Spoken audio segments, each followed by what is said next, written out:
BS educational महाविद्यालय लखनऊ विश्वविद्यालय से संबद्ध छात्र छात्राओं के लिए उत्कृष्ट शिक्षण संस्थान बीए, एमए, बीकॉम, एमबीए व अन्य कोर्सेज के लिए आज ही संपर्क करें। खैराबाद, बिस्वा रोड, पकरिया, सीतापुर। सत्र 2023-24 के लिए प्रवेश प्रारंभ। उत्तर प्रदेश के अंबेडकर नगर जनपद से आई इंडिया पर इस वक्त की बड़ी खबर आ रही है। आपको बता दें कि एक बेटा अपने ही पिता और उसके बेटे की हत्या कर देता है। इसके अलावा अपनी मां को भी मरणासन हालत में पहुंचा देता है। जैसे ही इसकी खबर पुलिस को लगती है, मौके का मंजर देखकर पुलिस के होश उड़ जाते हैं। इस हत्या के पीछे फिलहाल संपत्ति विवाद होना बताया जा रहा है। पूरा मामला क्या है, सीधे हम चलते हैं अंबेडकर नगर, जहां पर आई इंडिया के ब्यूरो चीफ पंकज मिश्रा इस समय फोन लाइन पर जुड़ चुके हैं। पंकज जी, जानना चाहेंगे कि पूरा मामला क्या है, ये कैसे हत्या को अंजाम दिया गया और जिस पर हत्या का आरोप लगा है वो बेटा आखिर ऐसा दरिंदा कैसे बन जाता है?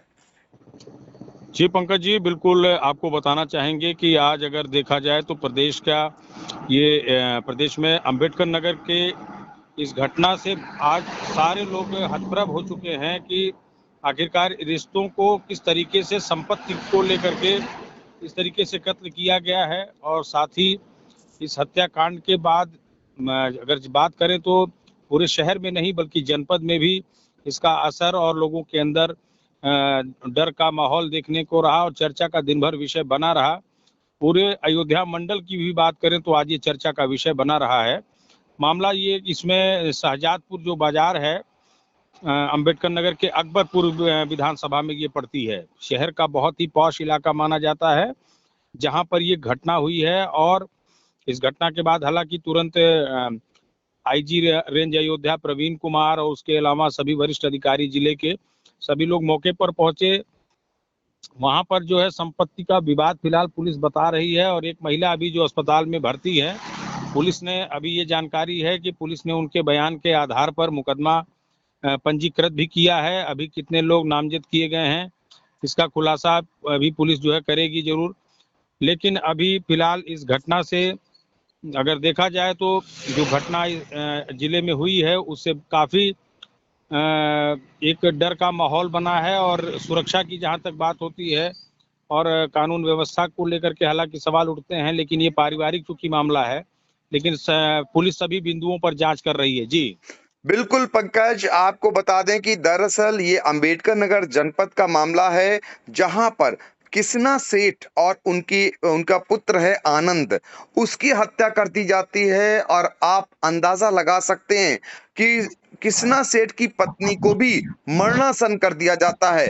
पुलिस के मुताबिक दरअसल इस हत्या को अंजाम उसका ही छोटा बेटा रवि करता है, जो अपने ससुर और साले के साथ मिलकर इस घटना को अंजाम देता है। आप अंदाजा लगा सकते हैं कि उसके दिल में किस तरीके की आग धधक रही थी, किस तरीके का एक बहसियानापन था कि हत्या को अंजाम देने के बाद जो ताला होता है उसको मुख्य द्वार पर डाल देता है और उसके बाद फरार हो जाता है ताकि कोई जीवित न बच सके। जैसे तैसे जो महिला होती है यानी किसना सेठ की पत्नी, वो घायलावस्था में लोगों को बताती है। फिर उसके बाद पुलिस पहुंचती है और उसे अस्पताल भेजा जाता है। सबसे पहले हम इस घटना की जो प्रत्यक्षदर्शी हैं, जो घटना के दौरान बगल में ही एक मंदिर में गई हुई थी, वहां से लौटती हैं और वहां का मंजर देखती हैं।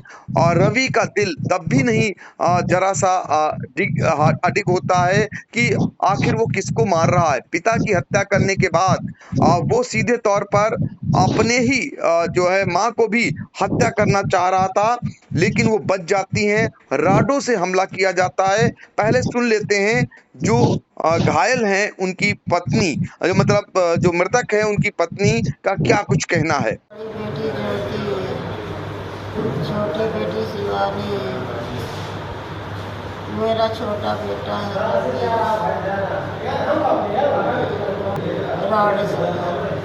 राड से। हम गए थे जल देने, जैसे घर में आए वो लोग पहले से बैठे थे, फिर हमको पकड़ दिए, तुरंत राड से मार दिए, गिर गए।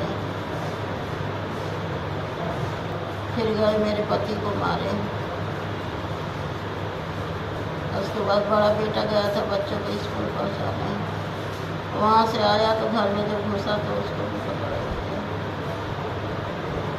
फिर उसको भी मार दिया।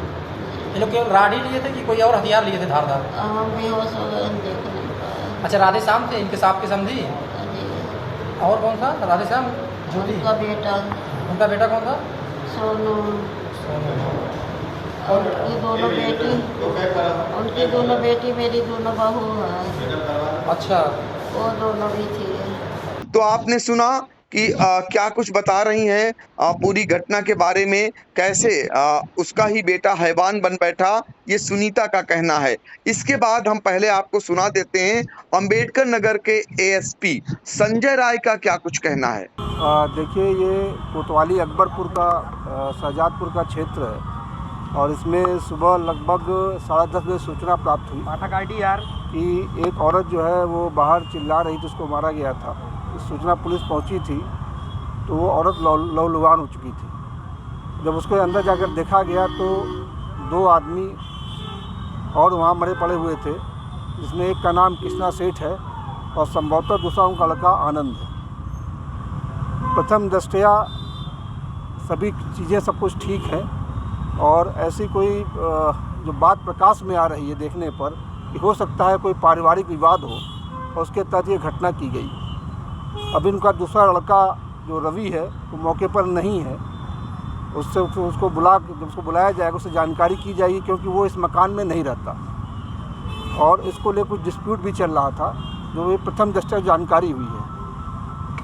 उसको मिलने के बाद ही सारी चीज़ें क्या हैं समझ में आई। संभवतः ये चूँकि जिस तरह चोटें प्रतीत हो रही हैं वो लोहे का रॉड या डंडा हो सकता है, उससे मारा गया। अभी तक जो है 2 हैं और एक उनकी जो कृष्णा सेठ की वाइफ है वो हॉस्पिटल में एडमिट हैं और उनसे भी अभी उनकी हालत नाजुक है, लेकिन उनको ट्रीटमेंट दिया जा रहा है। बहुत कुछ उनसे भी जानकारी मिलेगी। नहीं, कोई लूटपाट नहीं, आप जाके देख सकते हैं, अंदर सभी सामान यथा स्थिति में है, कोई ऐसी लूटपाट कोई ऐसी घटना नहीं घटी। तो आपने पुलिस को भी सुन लिया। अब फिर एक बार हम जुड़ते हैं पंकज मिश्रा से, उनसे जानने का प्रयास करेंगे जो ये कृष्णा सेठ हैं, इनका क्या व्यापार था और जो संपत्ति का विवाद है। ये बताया जा रहा है कि इनके 2 बेटे हैं और जो रवि है छोटा बेटा है, जिसे 2014 में ही संपत्ति से इन्होंने बेदखल कर दिया था। क्या पूरा विवाद यही कारण बना? जी बिल्कुल, जैसा कि अभी प्राइमरी जो अभी जानकारी आई है, पुलिस जो जांच बिंदु में जो जांच किए गए हैं उसमें अभी यही फिलहाल आ रही है कि जो संपत्ति को लेकर के विवाद की इसमें बात सामने आ रही है कि जो 10 वर्षों से चल रहा था लगभग, और इस बात को लेकर के आए दिन लोगों में कुछ न कुछ कहासुनी की भी बात आ रही है कि कहासुनी भी होती थी। और इसके अलावा जो गला घोटने और जैसे सरिया से जो वार जिस तरीके से किया गया है और जो विभत्स तरीके से मारने की जो बात आई है, उससे कहीं ना कहीं सामने यही बात आती है कि काफ़ी जो एक कातिल जो था उसके मन में यही था कि किसी तरीके से वो चाहे संपत्ति अर्जन की बात हो या कोई अन्य बात हो, पारिवारिक जो भी रही होंगी, हालांकि पुलिस की जांच में ही सारी चीज़ें स्पष्ट हो पाएंगी, लेकिन जिस तरीके से हत्या की गई है वो जाहिर सी बात है कि वो बहुत ही दर्दनाक घटना है। और इसके विषय में सारी चीज़ें जो अभी फिलहाल जो संपत्ति वाली जो बात आ रही है उसी पर पुलिस जो है ज़्यादा फोकस कर रही है। और पुलिस दूसरा ये भी बिंदु फोकस कर रही है, जैसा कि जानकारी सूत्रों के हवाले से मिल रही है, कि इसके पीछे कोई और मंशा तो नहीं थी, कोई और भी लोग तो नहीं है, क्योंकि संपत्ति ही हत्या का कारण है या कोई अन्य पारिवारिक कारण है या कोई अवैध संबंध से संबंधित कारण है। उन सभी पहलुओं पर पुलिस फिलहाल जांच कर रही है। लेकिन ये घटना जो हुई है उसके बाद से कहीं ना कहीं एक ये सवाल जरूर खड़े हो चुके हैं कि जिस तरीके से लगातार जो अपराध बढ़ रहा है या हत्याएं हो रही हैं, उसमें इस प्रकार के भी जो विवाद अब सामने आने लगे हैं, उस पर भी कहीं ना कहीं जो है अब अंकुश लगाने की आवश्यकता है कि जो इस तरीके के संपत्ति से के जो विवाद हैं या पारिवारिक बंटवारे से संबंधित जो विवाद हैं, सरकार या पुलिस को भी इस तरीके के मामलों में बहुत ही गहनता से और बहुत ही सक्रियता से इसमें ध्यान देने की आवश्यकता है। ये भी एक बहुत बड़ा सवाल उठता है। बिल्कुल, संपत्ति विवाद के मामले में सरकार और पुलिस को ध्यान देने की जरूरत है। अगर इस मामले का पहलू ये निकलता है, चूंकि सर्राफा व्यवसायी थे कृष्णा सेठ, उनको और उनके परिवार के खात्मे का पूरा प्लान किया गया था और उसके बाद घटना को अंजाम दिया गया। शुक्र रहा कि कृष्णा सेठ का बड़ा बेटा जो अपने बच्चों को लेने गया था, वो भी अगर होता तो उसके साथ भी घटना हो सकती थी। पुलिस को यह आशंका है कि पूरे परिवार के खात्मे के लिए पूरी रणनीति बनाकर इस घटना को अंजाम दिया गया है और इसमें रवि का नाम आ रहा है जो उसका खुद का बेटा है, उसके ससुर और साले का भी नाम आ रहा है। तो कुल मिलाकर इस तरीके की घटनाएं निश्चित तौर पर फिलहाल जो आपसी संबंध, खून के जो रिश्ते हैं, उनके बीच में किस तरीके से खून हो रहे हैं, यानी रिश्तों का खून किया जा रहा है, वो भी सामने ला रहा है। और साथ ही जैसा कि हमारे साथी ने बताया कि सरकार और पुलिस प्रशासन को संपत्ति विवाद को लेकर भी ऐसे मामलों में पहले से ही एक प्रभावी कदम उठाए जाने की आवश्यकता है ताकि दोबारा ऐसी कोई पुनरावृत्ति सामने ना आ सके। फिलहाल पंकज जी, आपने बहुत अहम जानकारी दी, आपका शुक्रिया। GS Singh institute of pharmacy, Parasarai, Dhondi, Laharpur road, Sitapur. सत्र 2023-24 के लिए प्रवेश प्रारंभ। D Farm, B Farm, PG diploma in journalism and mass communication, PG diploma in computer application. सेठ MR Jaipuria school, Mahmudabad, nursery से कक्षा 12 तक। सत्र 2023-24 के लिए प्रवेश प्रारंभ। सुनहरे एवं प्रतियोगी भविष्य की ओर बढ़ते कदम, सपनों को साकार करने का संकल्प। 31 जुलाई 2023 तक एडमिशन शुल्क पूर्णतया माफ।